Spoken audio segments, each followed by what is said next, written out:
Jane, you're still muted, Jane.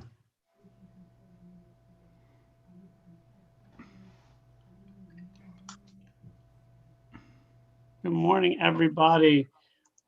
Welcome to our Wednesday morning class, as we are going to be talking today about a really confusing subject, not the political world, but in some ways the political world, but not the political world today, the political world of thousands of years ago, as we're going to talk about the Sanhedrin, which was something that we wanted to talk about and mention last week. So I hope that's the right topic, because that's what we're talking about today.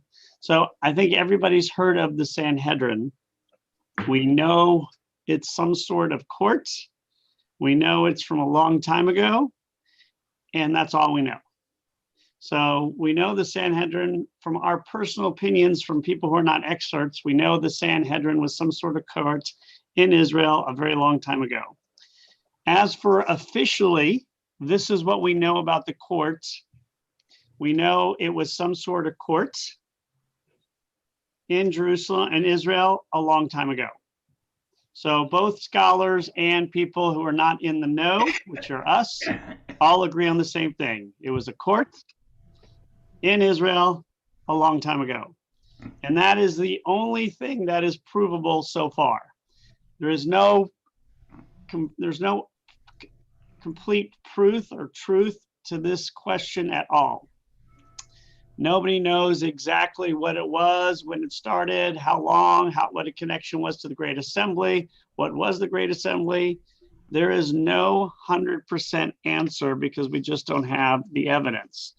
So what we're going to do is look at some of the different views, some of the things that people do agree with, which are very limited, and then some of the ideas that maybe are a little bit farther out there. So what is this court? So if you want to talk about the court, you first got to go to the very beginning. So before we get to the Sanhedrin, we have to talk about what exactly is this idea of a Jewish court. So where did the idea begin? And the idea began, of course, with Moses, as everything else begins with Moses. You probably have heard of him. So we know in the Torah, he convened a group of leaders and created a court system in the desert. So everything goes back to Moses, the idea that there's this court system that he created. You may remember the part his father-in-law played in creating the system. And so there is a belief of some in Judaism that there's always been some sort of court since the time of Moses, all the way to maybe the 5th century CE. So there's always been some sort of court, and that it began with Moses. So if it began with Moses, what happened next? Because the Sanhedrin is thought to come by many at the earliest after the destruction of the Second Temple. So after Moses, through the years, there were groups of people that came together and continued to have this court system. Sometimes it's called the Great Assembly. Have any of you heard of the Great Assembly? So some would use the idea of the Great Assembly as a synonym to the Sanhedrin, and some would say it's something that predates the Sanhedrin, and some would say that it never existed. We really also don't even have legitimate 100% proof that the Sanhedrin even existed, because we don't really have anything that they did on record. We have just whether they existed. So some believe that the idea of this court system in Judaism started after the Second Temple. That, remember, during the First Temple period, you already had a king, you had a priest, and we don't have a record of any court system of 70 judges, but we do know there were courts that did have hearings. So really, when we talk about the Sanhedrin, the base is going to be post-exilic. That's really where it comes into play. So the exiles in 586, Jews returned to the land of Israel in 536 BCE. And so the idea of the Sanhedrin would be at some point after the return from exile. When they return from exile, there's no longer a king in charge. We do know that the Jews of the land of Israel this time are given some sort of autonomy by the Persian Empire. And so this is where many believe the Great Assembly and later the Sanhedrin existed. So what was the Great Assembly, first of all? The Great Assembly, some would believe, is the assembly that started when they started to build the Second Temple. So think about the very end of the 6th century, like 508, during the time of two prophets that many have heard of, Haggai and Zechariah. They're mentioned as talking about the building of the Second Temple during their period. And it's believed that there may have been some sort of court that was established because remember, Persia is now in charge of Israel. However, Persia is given autonomy to Israel as long as they pay their taxes, as long as they don't revolt. And you have to also remember, not only did Persia allow the Jews to rebuild the Second Temple, they actually helped pay for it. The Persian view was we're going to let these people go back to their homelands and they're going to work for us. And they're going to be loyal citizens of Persia because we're giving them this idea of autonomy. It has not been proven that Israel had this autonomy, but we do have records from very similar other areas that were given this autonomy by the Persian Empire. So you're talking roughly 170 years before Alexander. That's the Persian rule from the beginning, from the Second Temple building to Alexander. So about 170 years. So there's a belief that some sort of system was enacted during this period in Israel, and likely there had to have been something because obviously you need some sort of court system to do anything. So what is the Great Assembly specifically? That is a very big debate. Some believe it was made up of prophets and sages. Some believe it was made of just leaders of different tribes, but although the tribes have disappeared, but maybe the elder leaders. There's a belief in different numbers too. How many people were in the Great Assembly in the later Sanhedrin? The answer is, of course, does anybody know the answer? We don't know. Good. Thank you, Larry. That is the answer. We don't know. We don't even know how many people on the court because we have conflicting numbers. One of the thoughts, of course, is that it was 120, so that there were 120 members of this Great Assembly, the pre-Sanhedrin. And included in these numbers would have been a few prophets, but a lot of leaders, lower prophets that we've never heard of, but that they were the ones who made up this court. The prophets of Haggai and Zechariah could not have been in this court at the end of the 5th century when it really starts to be talked about because they would have been dead. But Malachi, the last of the prophetic book, could have been alive. But the most important person in the Great Assembly, of course, is not the person who helped start it. It's the people who helped define it. And that would be Ezra and Nehemiah. So if you want to talk about the most important people of this Great Assembly, it's not the people who started the idea. It's Ezra and Nehemiah, the governor and the scribe. Now you have to remember in 536 BCE, Jews were allowed to return to the land of Israel. But who returned to the land of Israel? It's the people who were probably not successful in Babylon. Kind of like which Jews came to America? The Jews came to America who were not succeeding in the early days. It was the adventurers, the people who were looking for a place where they could rise up and increase their value.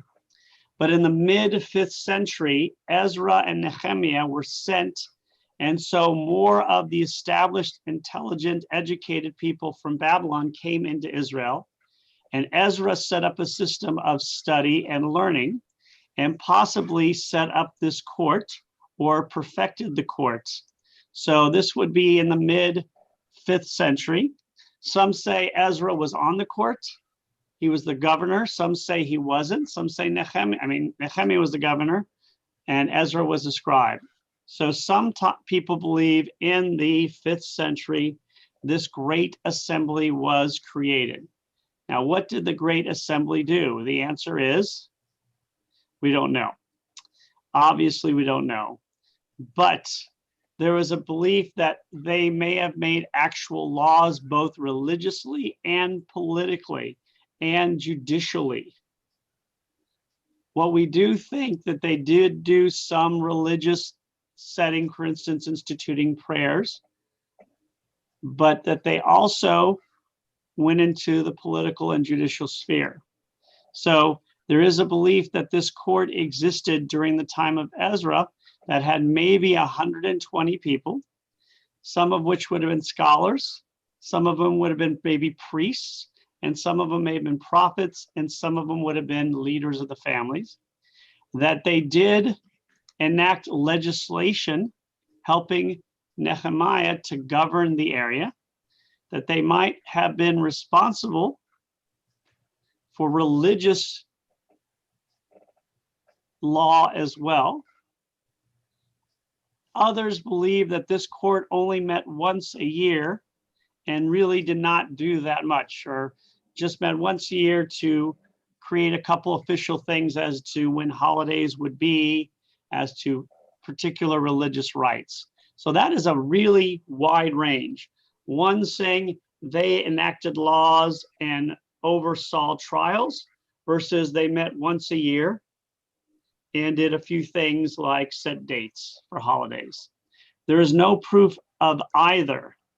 In fact, there's not even proof that the Great Assembly exists beyond the fact that it is mentioned several times.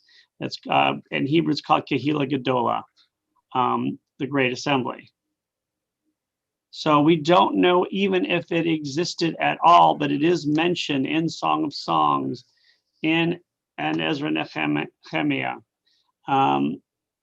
So we don't know. But we do know that there is a view that there's a possibility that something called the Great Assembly had 120 members during the 5th and 4th centuries. And so that is the limit of what we know of this Great Assembly. So it's really very limited. You think with all the scholarship, we'd know more. Some believe it began with Darius the First. He was the emperor of Persia, who gave money and told the Israelites to rebuild the temple. He basically said, "We sent you there to rebuild the temple. You haven't done it yet. Why aren't you doing it?" But that leads us into the Sanhedrin itself. What was it? Now, we don't know if it was like the Roman Senate or the US Senate, but we have a little bit more when it comes to the Sanhedrin itself. Now, the Sanhedrin is much more famous and is, of course, of a later date. So since it's of later date, there is more belief that it existed. Now, what do we know about the Sanhedrin? We know almost nothing. We know it existed. That is pretty much confirmed as much as can be. We don't have any of their edicts. We do have, for instance, Josephus mentioning it during a time of a certain Roman governor around 150 BCE, but we don't know anything about it. I mean, officially, there's no 100% anything. So what are the thoughts on what this Sanhedrin did? Well, let's talk about one. There's a belief that they dealt with religious matters, that they met in the temple in a room called the Chamber of Hewn Stones. So you had this group of 71 sages, meeting in the temple in a room called the Chamber of Hewn Stones. That's one of the thoughts. They didn't meet on holidays or the Sabbath. Some believe that they dealt purely with religious matters and ritualistic matters. So some believe that they only dealt in criminal matters and a few exceptions, maybe in adultery and maybe a few other cases, but that the Sanhedrin only dealt with religious rules. So they could not. So any questions so far? In the Sanhedrin. Could we go back just for a second? Sure. Let's say the time of Kings, for example.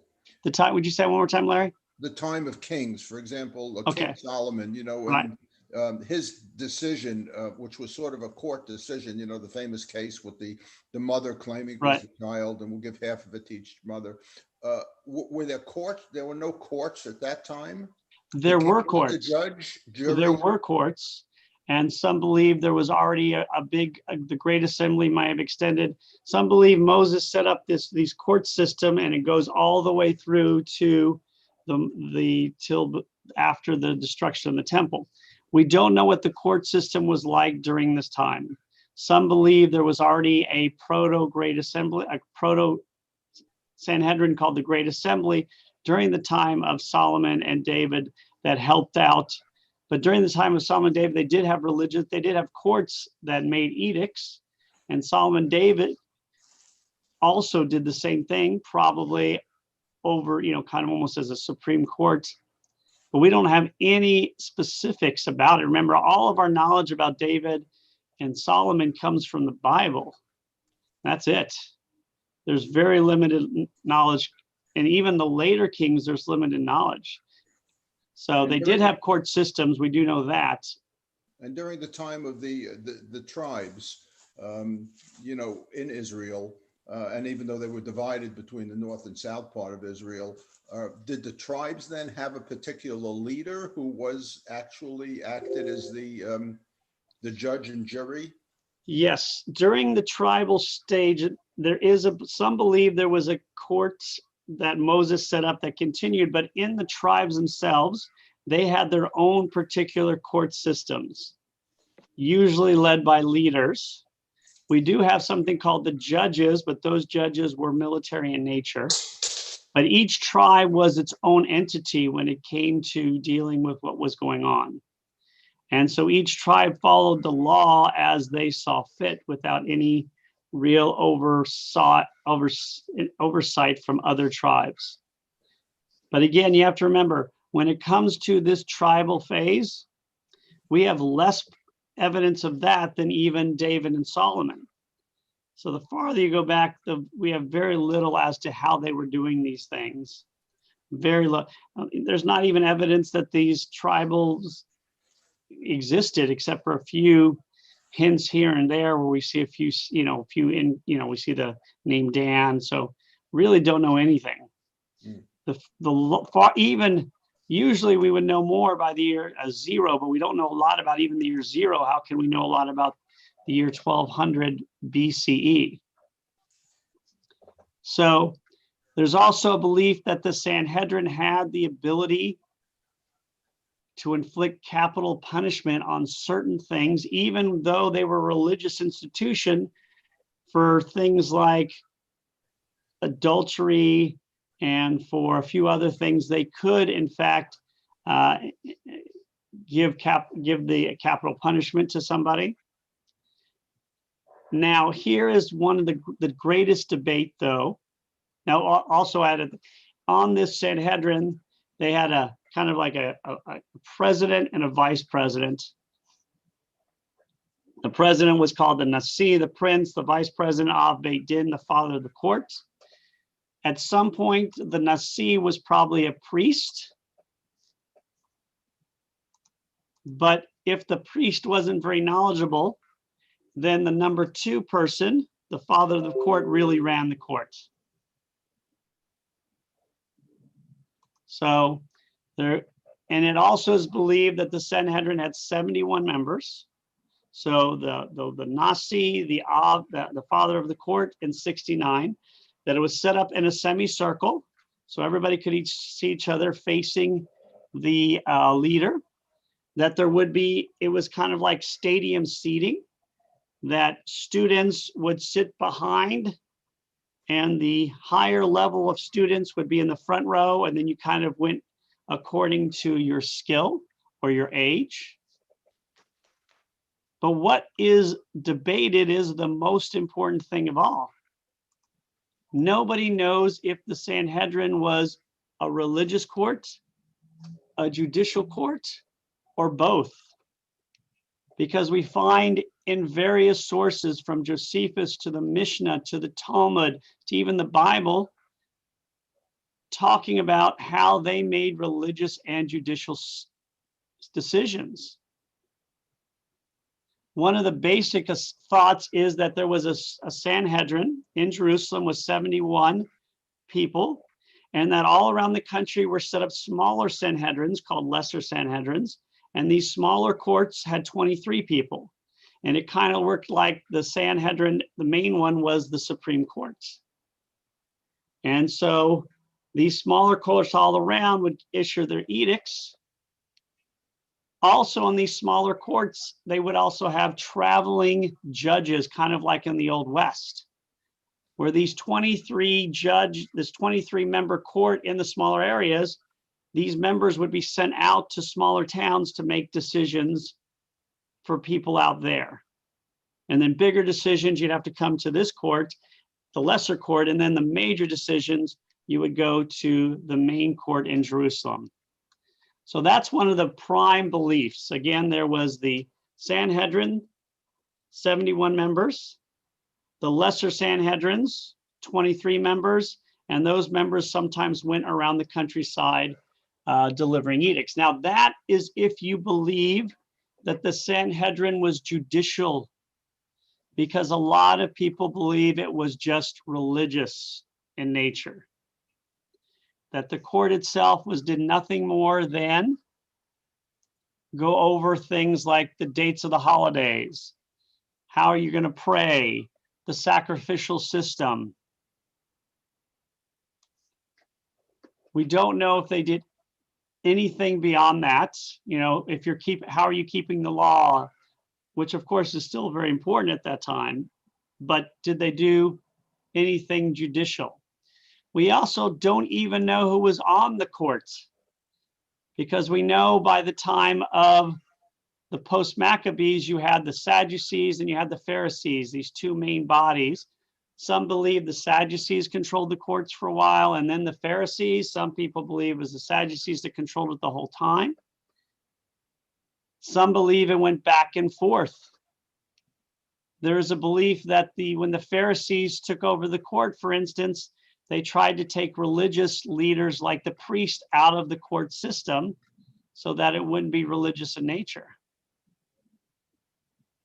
So there's also not even knowledge as to whether the court was political in nature. In other words, did the head of the court also control the land? Was the head of the court also in charge of the country? Because we don't know. We know at times who were the leaders. We know Alexander Janus was the leader and Hyrcanus was the leader, but were they also the head of this court? We don't know. Any questions so far? Because I basically told you absolutely nothing. I've just told you what we don't know. Now, that is one of the thoughts, that it was religious in nature. There's a belief that after the destruction of the temple in the year 70, this court moved to Yavne. This is where we actually start to have more proof that existed. In Yavne, that is where the rabbis came together. Some believe created the Bible. And in Yavne, they did have rabbinical leaders there working on Jewish law, because obviously the Romans are now in charge of the country, so they weren't doing religious law. After they were in Yavne for years, they went to other places and ended up in Tiberias, And this court we know was permanently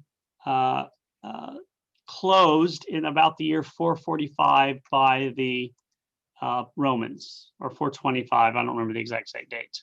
So in other words, the Sanhedrin as we know it would have ended around the year 425, 450, sometime in there. The political Roman leadership said enough is enough. There's no more religious courts. That we do know. So we do know after the temple was destroyed that this group of rabbis met together in this place called Yavne. And that eventually this league of rabbis moved to other places and eventually ended up in Tiberias. This we know. We know they did not have judicial authority or political authority, that this group was more religious and educational. Why? Because the Romans were already in charge. The Jews have rebelled. Obviously, the Romans are not going to give them political power. What we don't know is the most important time period is from basically the last, the Second Temple period, basically, from 530 to 70.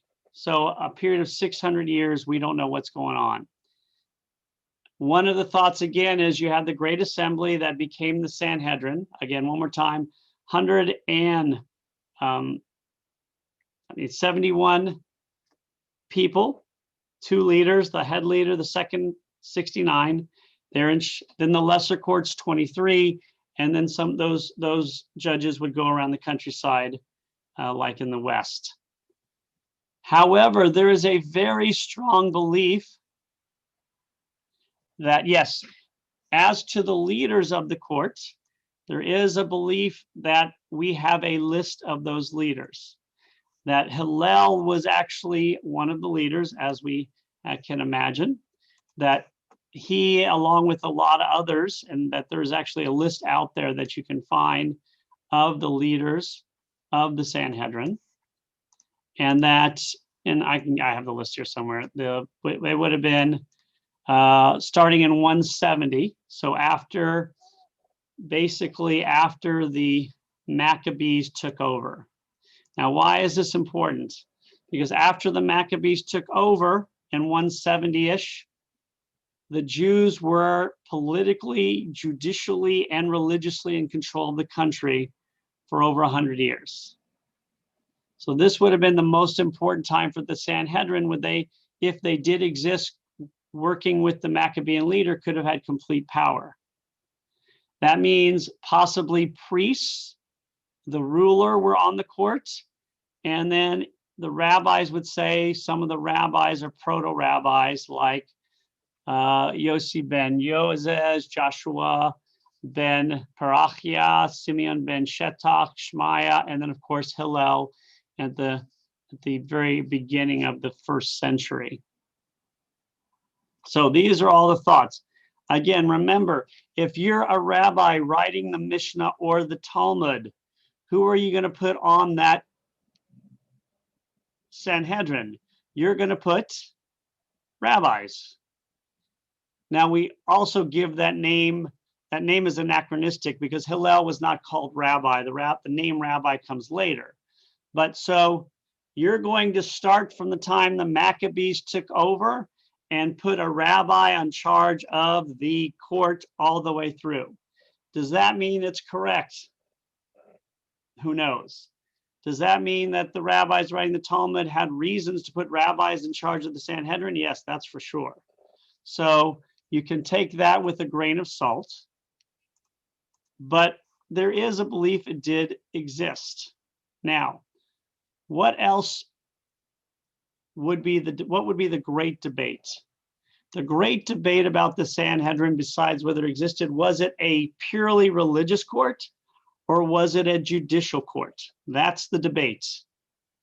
Did it have any power over arguments between individuals, over business, over murder, over anything non-religious? Or was it purely setting the dates of the holidays, dealing with religious debates, ensuring that people kept up the laws that were religious in nature? Nobody knows. Judy? Uh, uh, Two questions and a comment. One was like, would they have dealt with things like gets if there was an issue? Exactly. That would have been possibly the religious courts. Okay. They Then may have been, secondly, how does this, like someone like Deborah, who was a great judge in the whole book of Judges, which I don't know that really what the time frame is, how would that coincide? Would they have been sometimes at the same time? Would they have worked with the Sanhedrin, or were they just supreme justices, or what? that's a good question. When we go back to the judges, during that period, they are called judges using the exact same word as we call other judges. However, those judges like Deborah were mostly military Yeah, leaders, 'cause she was a general, right? right? But she was also a judge. People came to Right. her for their opinion. We don't know what the court system was like during the time of the judges. Those Okay. judges could certainly have performed as judges as well. Mostly what we read about them is their military prowess, but we do know that those tribal areas probably had some sort of court system based upon the one Moses set up. That's the Okay. belief, but So- there's absolutely no proof. So my comment, you're going to be like, oh, okay. So let me set the stage. We have a very good friend in Israel. He was a shaliach in our summer camp many, many years ago, like 40 years ago. He was from a secular home, became very observant, and we have since visited him. He lives on the West Bank with his family in a settlement. And we've been there. He has to carry a gun all the time. It's very scary. Anyway, when we were last there, and he has an engineering degree from Technion. But when we were last there, and I said, well, Mayor, what do you do now? And he said, I'm on the Sanhedrin. So I kind of chuckled. And I said, well, that hasn't existed for like thousands of years. And he said, oh, no. Now you have to understand, he's so observant that he belongs to a group that in the old city, in the Arab section, they own land. And he's actually taken us there to see the model of the third temple. I don't know if you've seen that. And then, of course, they have the big tzedakah box at the exit, so you can give them a big donation. But anyway, so this is where you've been there, I'm sure, so you understand this. No, But anyway, he told me he had just been like in, I forget, in Thailand or Taiwan on some case, something they were doing. So obviously somebody's doing something and they think, I was kind of chuckling and didn't want to call him on it, but is this possible? I mean, what are they doing? Israel debated at the beginning creating an actual Sanhedrin, and of course, but it was very difficult to do that with so many different Orthodox communities and secular ones. So they never actually did convene it. First of all, we don't even know what the Sanhedrin did. But for some, the Sanhedrin had complete power, belief they had complete power. And so creating a modern day Sanhedrin is what people have talked about, but obviously that Sanhedrin would not have power over all Jews. Israel did decide to create rabbinical courts though. So they do have a rabbinical court system, but they don't have an official Sanhedrin has the stamp of approval of the state of Israel. Have different groups started their own Sanhedrins? Yes, of course. Okay, so that's people do this. You'll have this in the Orthodox world that people say we're starting our own Sanhedrin, but you can't have one overall because you have a lot of Orthodox sects and they don't all get along. right. So you can have one. You have one Israeli religious court that deals with the Orthodox in certain things, but when it comes to certain religious, they have the religious court in Israel. I'm Orthodox, you're Orthodox. We decide to go to the Orthodox court as opposed to the secular court. But when it comes to religious issues, all these Orthodox sects are very different, and they would never get together to have one Sanhedrin for everyone. So when he's saying this, I mean, he's they're very, as I said, very observant. They're very modern. I mean, they all serve in the military from his settlement. His children did. So you're saying it's basically just whatever group he belongs to has created their own Sanhedrin. And Exactly. okay, so I shouldn't chuckle. He is doing that, but not. Yeah, I mean, it's like the 10 of us get together and we say, we're going to be the Sanhedrin of Savannah. Remember, there were Sanhedrins all over the place. There's some believe there were 23 of them. So they were called Sanhedrin. The main one, some people believe, was called the Great Sanhedrin, Sanhedrin Gedolah, or Kehillah Gedolah. So Sanhedrin is a word used for a variety of places. It's not even Hebrew, funny enough. It's probably Greek, but we're not 100% sure. So what is the other side of the coin? The other side of the coin that was purely religious in nature. Now, what's the problem with saying it's purely religious is you have people saying it was judicial. What's the problem with saying it's judicial? You have people saying it was religious. So that has created what many would think is one of the, I don't know if it's more popular ideas today, that there were actually two Sanhedrins. The Great Sanhedrin and another Sanhedrin. One was religious, one was judicial, and that they worked side by side with each other. So, for instance, one would have been in the room of hewn stone. That would have been the Great Sanhedrin, the religious one, but another one would have been meeting in another place in the temple. Why do we know this? Because there is a moment when the Pharisees, who are the kind of like, you would say, the modern reformers, had taken over the court, and they didn't believe the court should be meeting in the temple area. So they took it out of the temple itself because they thought this was more of a secular court as opposed to a religious court. That argument sounds very familiar to us today. The tension between religion and state. And so now, again, this belief is no more true than any other in terms of what we can prove. But we do believe that we have a legitimate source that Josephus said a Sanhedrin was convened by the Romans when the Romans took over Israel in 57 BCE. So the name is definitely, that's the first time we hear of it being mentioned. Now, the Great Sanhedrin, and there's a lot of different names, or the political Sanhedrin. The political Sanhedrin, I mean, the religious Sanhedrin could have been called the Great Beit Din. Does everybody know what a Beit Din is? It's kind of a religious court. Like if you're converting to Judaism, you go for a Beit Din. That could have been called the Great Beit Din. Sanhedrin would have been, of course, a synonym of it. The Great Sanhedrin would have been the political and the judicial wing. So if this is true, then the political one and the judicial one would have had all of these powers that we talk about, and the religious one would have had all of those powers. So it would have made a lot of sense to have these two working at the same time, because sometimes it is referred to as the Great Sanhedrin, sometimes the Sanhedrin, sometimes the Great Beit Din. So these synonyms may not be synonyms.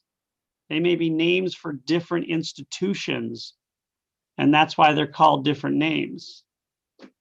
So it is impossible, obviously, to know for sure.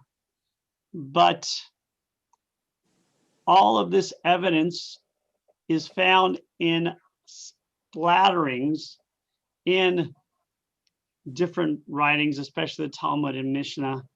So we don't know if anything is actually true or not. Now, as to who's on the court, we don't even know who was on the court. We generally believe that the people had to be obviously, some of them had to have some judicial history, experience. Some of them were probably leaders from the upper crust. Some of them may have been priests. Some of them part of the descendants of the Maccabees, the Hasmoneans.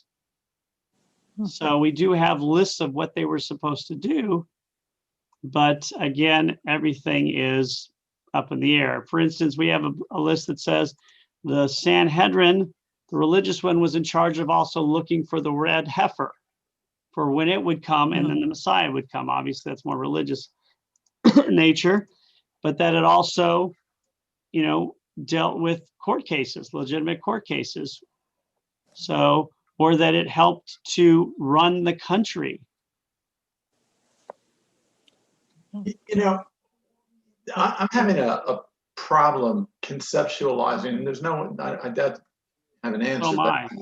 but if we try to differentiate between religious and non-religious, secular, political, whatever, we're in many of these. I mean, if you look at modern day orthodoxy, everything derives from Torah. So therefore, everything is religious.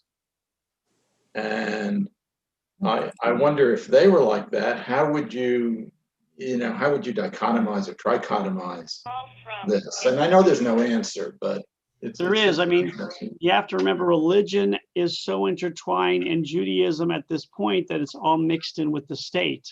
So how did they separate which was which? And that is something we don't know, because again, even though one was religious, they probably were in charge of cases of adultery. They were probably in charges of cases of people, doing things that, let's say, knocking down, religious monuments. They probably dealt with that as well. So it's impossible, but you're right, because religion is so strewn, but as always, it will be dependent upon the time and the individuals. Because as we've seen during our lifetimes, there's times when the political world is much more secular, and there's times when the political world is much more religious. And that was probably the same case then. I have a question. Do we know anything in this time period if the tribes or the areas had any type of law enforcement or punishment other than mob rule? I mean, was there, like, obviously there were tribal leaders, but was there any enforcement of mores, ethics, that kind of thing? Well, you got to remember the tribal stuff is about 1,000 years earlier. Okay. So during the tribal time, the only evidence we have is a little archaeological evidence in the Bible, in the Torah. So beyond the books of, Kings 1, the 2 books of Samuel, the book of Judges, and beyond that, we don't really have anything about the tribes. So what we do have is the laws set down by Moses, and the idea that these tribes were having trouble keeping those laws. We don't have a lot about the judicial system and how that worked. We do know each tribe was their own separate entity, and that some tribes were bigger than others or more powerful than others, but we don't know exactly what was going on inside them. But like with the Sanhedrin at that time, like did people just come themselves, or if there was a civil type of case, was it referred by a community, or if 2 people had a specific problem, when, like, you owe me, you sold me a horse, you gave me a donkey, that kind of thing. Did they come themselves, or was there some sort of a judicial system or policing system? Do we know anything?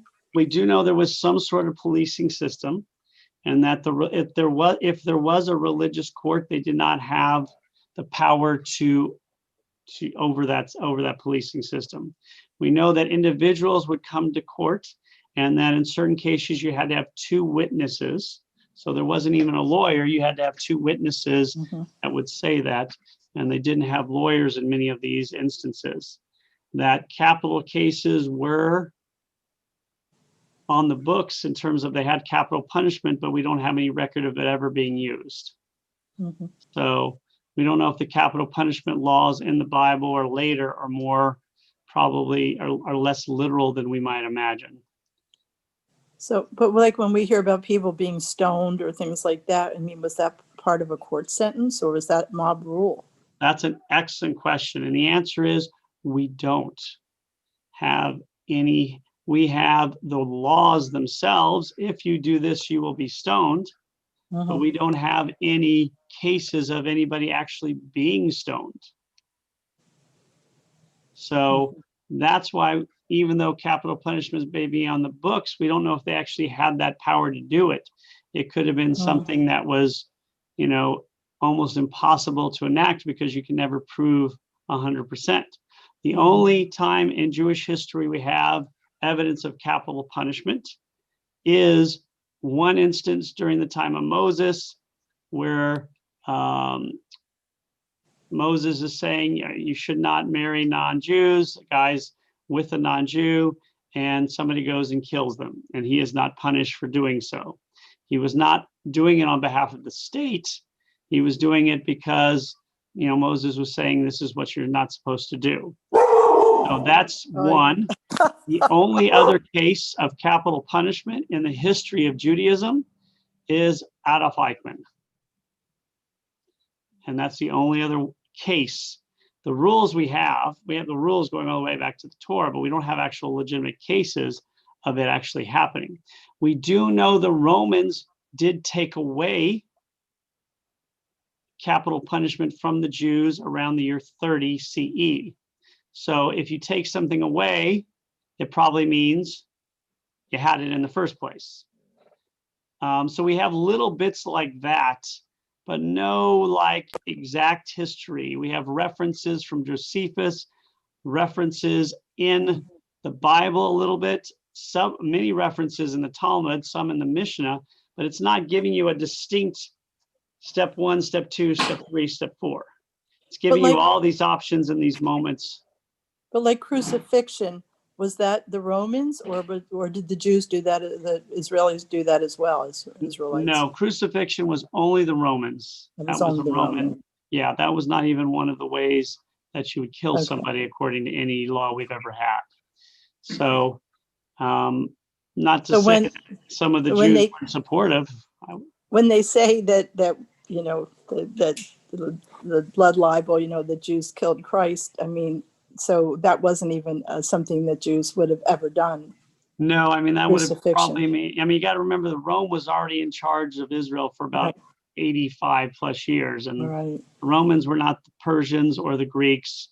Yeah. They took control and they had a Roman governor. So the idea, I mean, in some of the Gospels, and you know, they have the Roman governor being intimidated by the priest, which is really far-fetched, obviously, because, you know, the Romans are a lot more powerful than these. I mean, we think today of the Jews of being this Mecca and this major place and a major player in world history, where it was not. I mean, it's a little backward area in the middle of nowhere. You know, it's got a decent port to the Mediterranean, but that's it. This, you know, this is not, that's a nothing area. So to think that this little area would have enough power to, you know, over the Roman governors. Now, when we rebelled, we did pretty well. We held our own for a couple of years, but you know, this was not a player. It's a player because Jews still exist today, because religiously we survived and nobody else did from beforehand until Christianity. So it's very unlikely, at least from a historical perspective, that Jews would have had the power to, in the fact that a Roman governor would ask Jews to make these decisions or be intimidated is really kind of almost ridiculous. And we're only a few years later from when the Romans are going to completely destroy the priesthood and win a war. And also, by the time of the crucifixion, the Jews had already revolted once against the Romans, but in Egypt. So you can't imagine the Romans were going to, which is actually, Egypt was a much more important area, obviously, than Israel. But you can't imagine the Romans giving more power to a group that had just rebelled 15 years earlier. So that's so, but again, the Sanhedrin is one of those mysteries. I mean, you can read a lot about it, and we still don't know if it was religious, ritualistic, criminal, political, secular. We don't have any court history. We don't have any trials on record. It may not have, who knows if they even kept those kind of records back then. So we do think it existed because there's simply too many references from people living at times when it would have, Josephus mentioning it, Talmud mentioning it, the Mishnah mentioning it. We do know that this court of learned Jews came together after the destruction of the temple in the year 70. That's when we start having proof. So that particular court of Jews, if you call them the Sanhedrin, lived in Yavne, other places, ended up in Tiberias, and the court was closed in 425. So we know that was that, but we also know that that was just a religious court in nature. That court never had any political power or judicial power.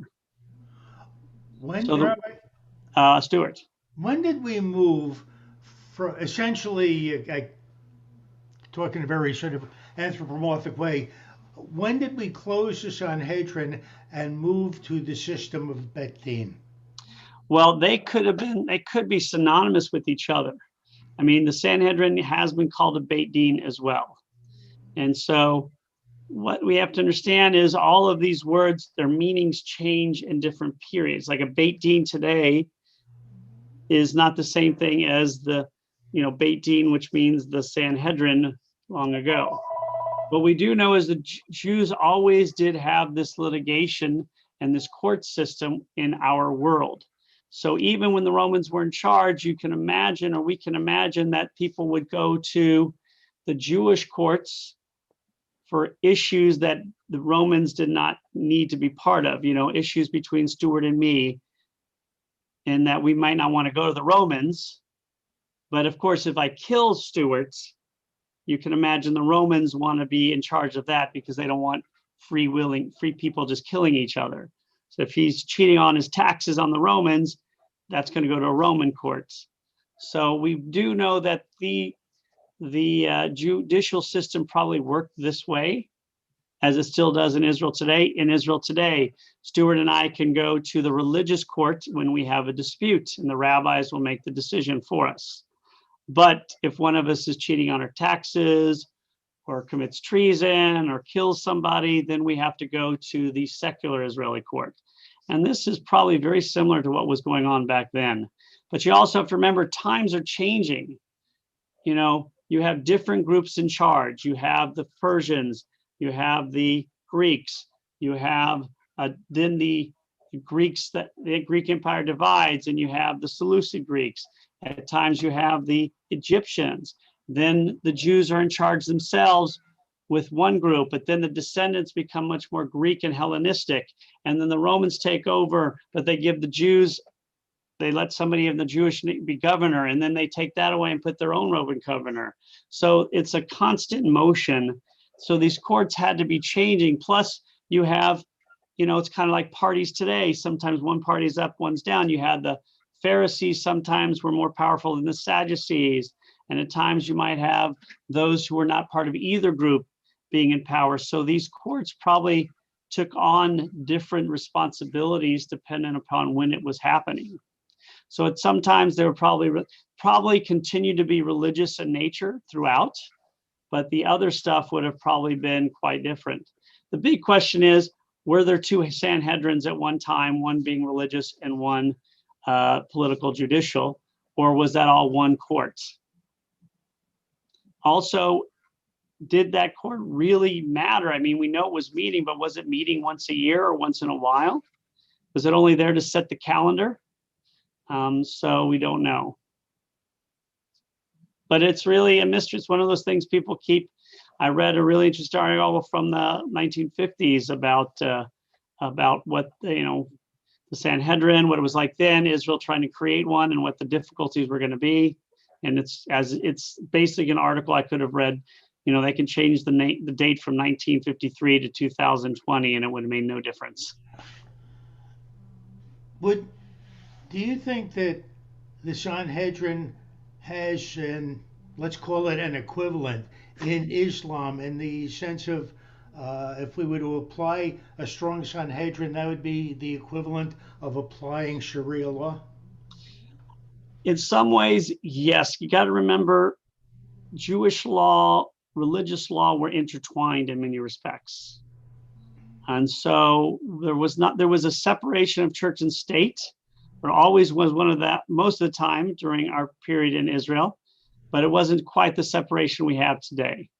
So, but yes, it would have been not quite as severe because it would be because there was a lot more liberal Jews in terms of that than there are probably in that, in Islam, religiously, there's kind of religious, and then there's kind of those who are a little bit more secular. In Judaism, we came up with Reform Judaism, Conservative Judaism, Reconstructionist Judaism, Humanistic Judaism, Orthodox Judaism, Ultra-Orthodox Judaism. So there is a real wide gamut of religion that is not exist as much maybe in Islam yet. It's very similar to the Sephardic world. The Sephardic Jewish world is probably closer to what Islam is. It does not have this religious division. Yeah, this wide range. Like in our world, we've got the super liberal Reform Jews who don't think you should keep kosher and you shouldn't wear a yarmulke. And you have the ultra-Orthodox Jews that think that you must follow every rule to the letter of the law. You've got Jews in Ashkenazic who consider themselves very strong Jewishly, but are humanistic. I don't believe in God. I believe in human beings. In the Sephardic world, you don't have that. The Sephardic world, you have the religious Jews and the Jews who are not religious, but if they were religious, they would follow the same rules as the religious Jews. They don't have a reform movement or a conservative movement or reconstructionist. There's not a humanistic Sephardic Judaism. So that might be the case with Islam. But I'm not as familiar with that as others. Now, I'm not saying all Muslims are religious. I'm saying those who are not religious would often believe in the same thing as those who are religious to a certain degree.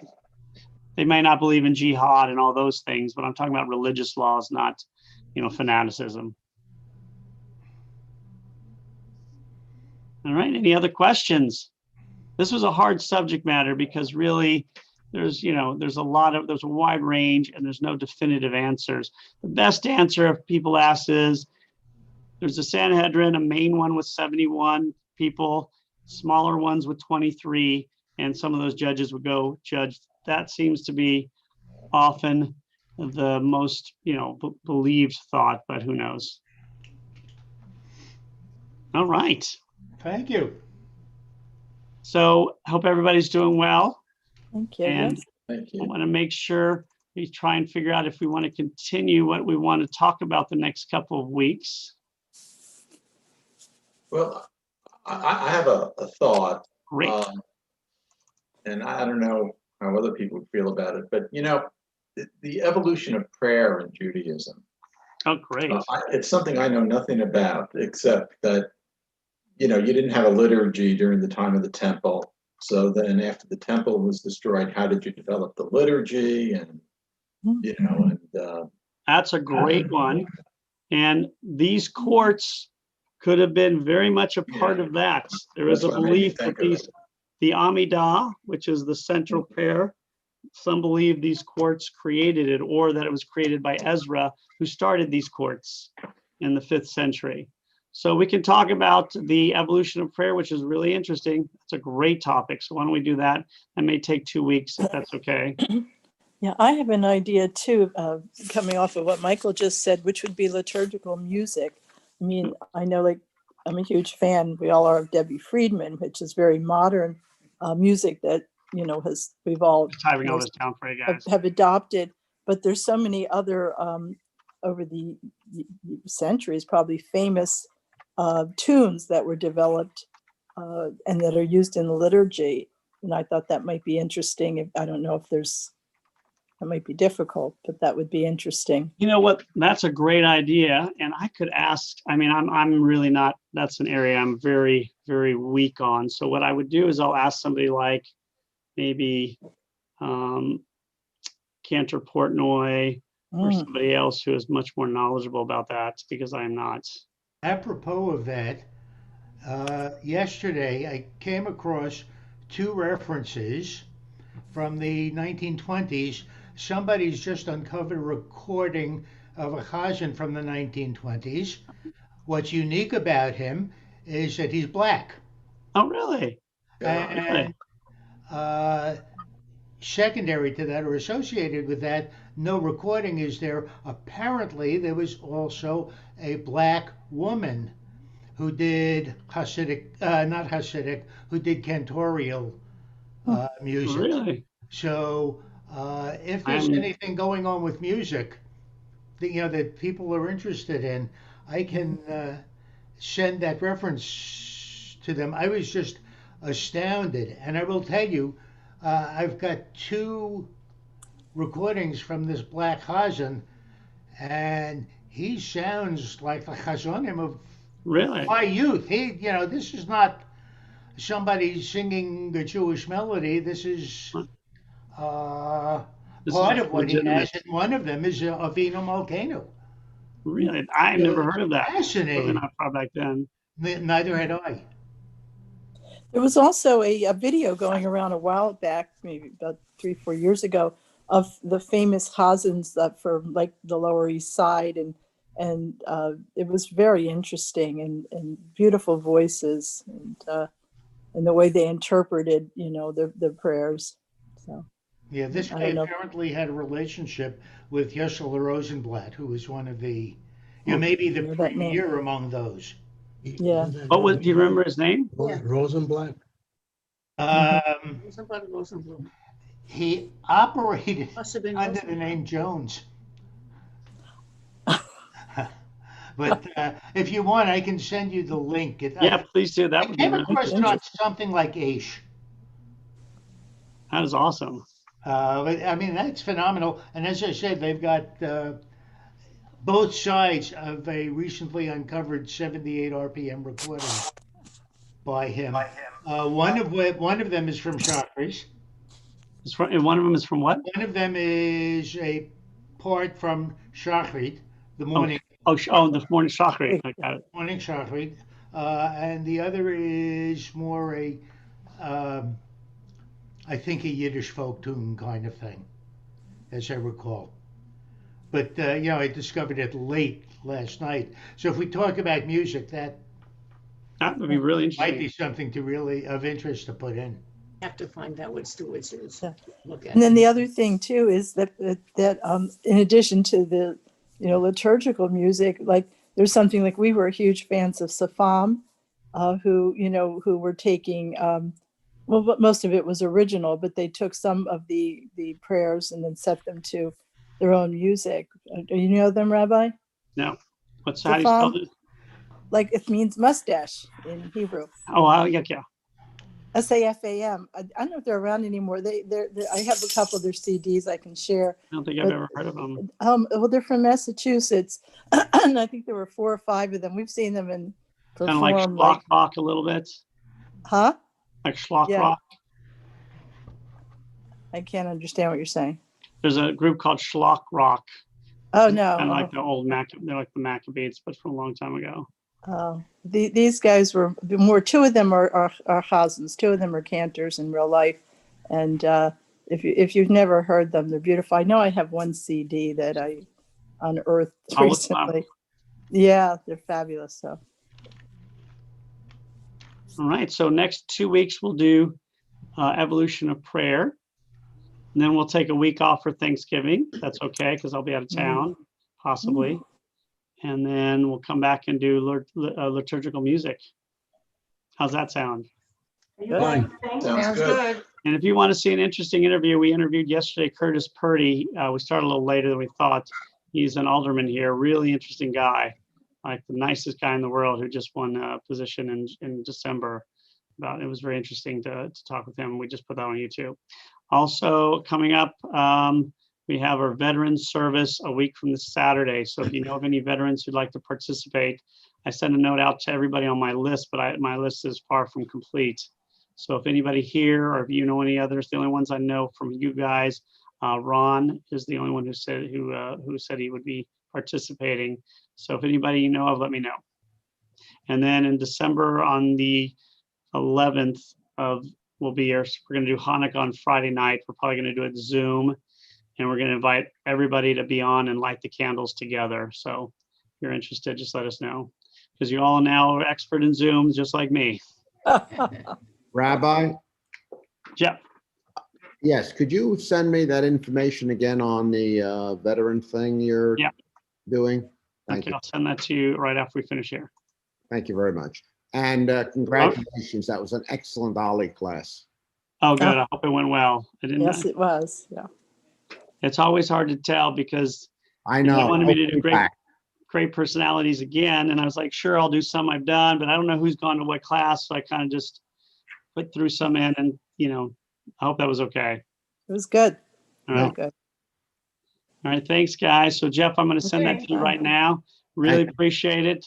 And hopefully tomorrow for sure we'll have all the elected officials one way or the other. And that gray area we've been in for months can dissipate and we can go on with our lives. So hopefully we'll have a real nice and peaceful transition with all the positions that move. So the important thing is most people voted, and I'm interested to see the numbers.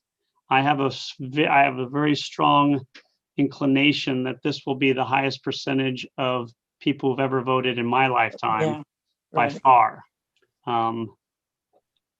There may be other periods in time where, certainly during wars maybe, but I think during my lifetime, there were several elections where far less than 50% of the population voted for president. According to an article on the internet, this was the largest turnout in 120 years. Yeah. So, Wow. and of course, you guys realize I'm not 121, so it would be different in my life. So I'm glad everybody voted, and it looks safe. We were a voting station ourselves, so there was a little trepidation, but everything went really smoothly. So, We voted, well, the temple yeah. was a voting station. Well, they couldn't find, all the stations in this area would not do it. And so we wanted to have one in this area. So we said we would do it. But we had several police officers and the sheriff here, and it was still very safe. So it was very easy. Which is not a different, my voting station is the Presbyterian Church. That's where I vote. So it's very normal to have it this way. In fact, a lot of those voting stations are churches, Oh, interesting. Yeah. at least in Georgia. I assume South Carolina the same. So. All right, stay safe, everybody. Hope to see you soon. And Jeff, if I don't send it to you in 5 minutes, email me to remind me, because my memory is. If you don't have it, I still have it. Oh, thanks. Oh, so Ron or I will send it to you. But Jeff, are you Okay. interested in participating? I have to see what day, what are the details? Okay, I'll send it to you. Okay, Rabbi, Yes. It's do it. Thursday, November 11th. the cantor's name was Thomas LaRue Jones. Thomas LaRue Jones. Nice. That's what he worked at, and it was found by a musician. But if you look that up, you will find that on the web. All right, cool. Okay, LaRue is a great name. Thanks. Sounds like an Old West gunslinger. What was it? I late- think he was. Okay. that was his day job. That was what he. He went to retired from gunslinging. He went into cantorial work. Yeah, he's the predecessor of what was that movie? Don't mess with the. Zohan. Yeah, that's it. He was the predecessor of Zohan. Okay. Yeah. Stay safe, everybody. Bye. Take Thank care. you. You too. And whoever gets in, Rabbi, say a prayer for our country. We're going to be doing that this